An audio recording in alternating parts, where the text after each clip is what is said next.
I'm Venky Balakrishnan. I'm VP of Global Communications at Digeo. What we are finding is a lot of people are caught up in this tailspin of how do I cut through and get my message across. What we are finding is rather than working so hard to sit you down and tell you our story, I'd much rather you learn about our story through someone else you fundamentally trust and you have a great relationship with. That message about us that you get from someone else is bound to be far more credible, far more persuasive, far more compelling than the same message coming from us to you. I always think in trying to find out where your networks of influence are and trying to get to your consumer through that, because that's when your message is most powerful and credible, rather than you trying to cut through. You have to understand your consumer really well, and if you understand your consumer really well, you understand what his networks of influence are.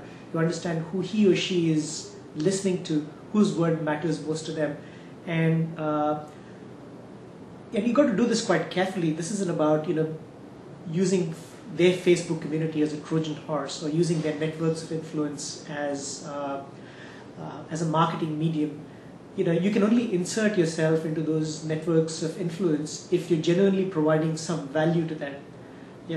Otherwise, if you're trying to use it for marketing, I think you'll get found out in a minute.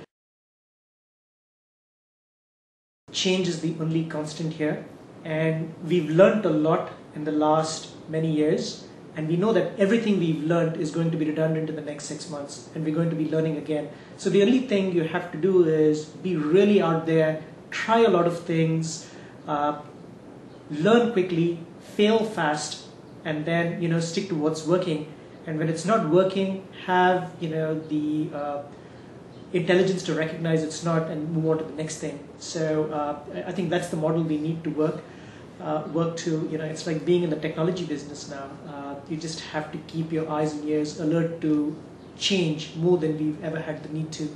I think things were pretty comfortable for the last 50, 60 years because there was this one-size-fits-all, I talk and a lot of people listen model, and that's clearly changing. So, I think the best thing you can do is be prepared for change and, act intelligently and just try a lot of things.